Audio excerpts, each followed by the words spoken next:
চলে যাব দেখবে, দেরি হবে কিন্তু আমার। কট অবধি আছিস? কট অবধি আছিস?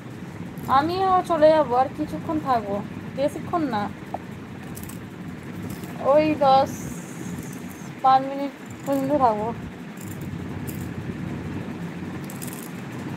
দাদা কি করছে কি বৌদি? দাদা দাদা বাইরে গো। শুভজিৎ তোমার বিয়ে কবে গো? এই শুভজিৎকে মেম্বারশিপ নিতে বলো বোন। হ্যাঁ, শুভজিৎকে তো মেম্বারশিপ নিতে বলেছি, কিন্তু নেয়নি। শুভজিৎকে আমি বলেছি অনেকদিন মেম্বারশিপ নিতে। আমি তো এখন ইনস্টাগ্রাম ফেসবুক সব ডিলিট করে দিয়েছি দিদি গো। কেন গো ডিলিট করে দিয়েছো গো অরবিন্দ ভাই?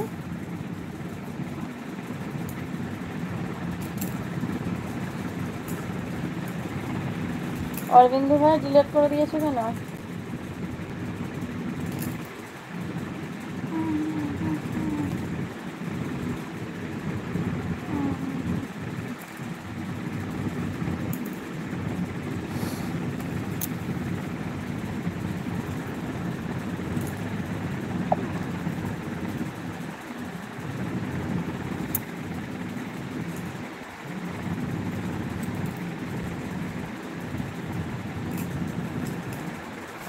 বলো, আর একটু কথা বলো, চলে যাবো।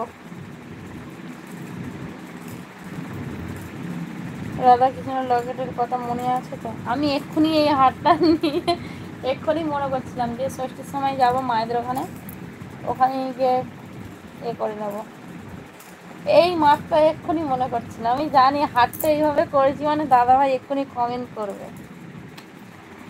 যেটা ভেবেছি সেটাই হলো। না ঠিক করে কিন্তু মার হবে।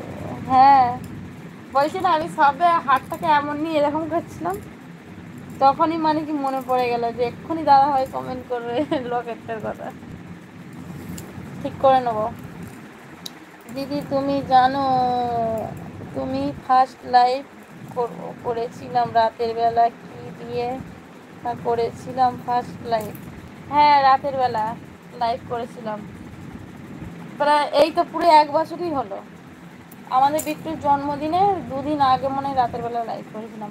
আমাকে বলছে এত রাতে লাইভ করছে, এরকম একটা কিছু লিখেছিলে তুমি না?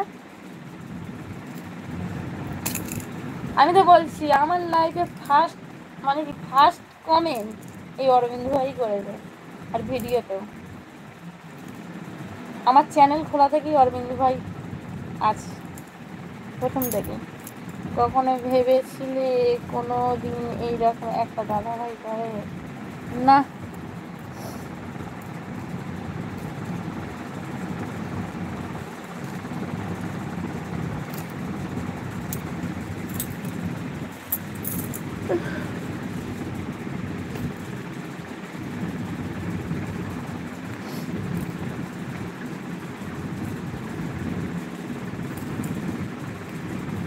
এবার একটাই স্বপ্ন, কবে পূরণ হবে?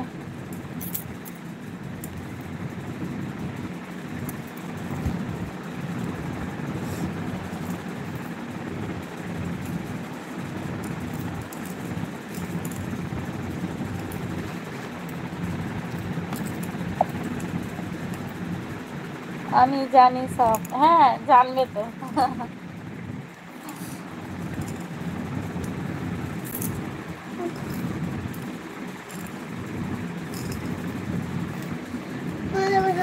ঠিক আছে, আবার পরে কথা হবে। তোর লেখা কমপ্লিট তো? ম্যাম যেগুলো দিয়েছে লেখা কমপ্লিট তো? ঠিক আছে, চলো টাটা বাই বাই। রাতে 1:45 লাইভ করছিলাম তুমি। হ্যাঁ হ্যাঁ, ওরকমই হবে। হ্যাঁ একদম রাইট। আমি বললাম না রাতের বেলায় লাইভ করছিলাম, তুমি বলছো এত রাতে লাইভ করছো। তখন হচ্ছে বলছি দাঁড়াও, বিট্টুর জন্মদিনে আগের দিনের মনেই হবে, তখন হচ্ছে তোমার লাইভ করছিলাম, আর ওই রাতের বেলা সব ঘুম ধরেনি বলে রাতের বেলা সব জেগেছিলাম, সেই টাইমে লাইভ করছিলাম, আর কমেন্ট করেছো তুমি লেখ টক করে। হ্যাঁ, তাড়াতাড়ি লেখ।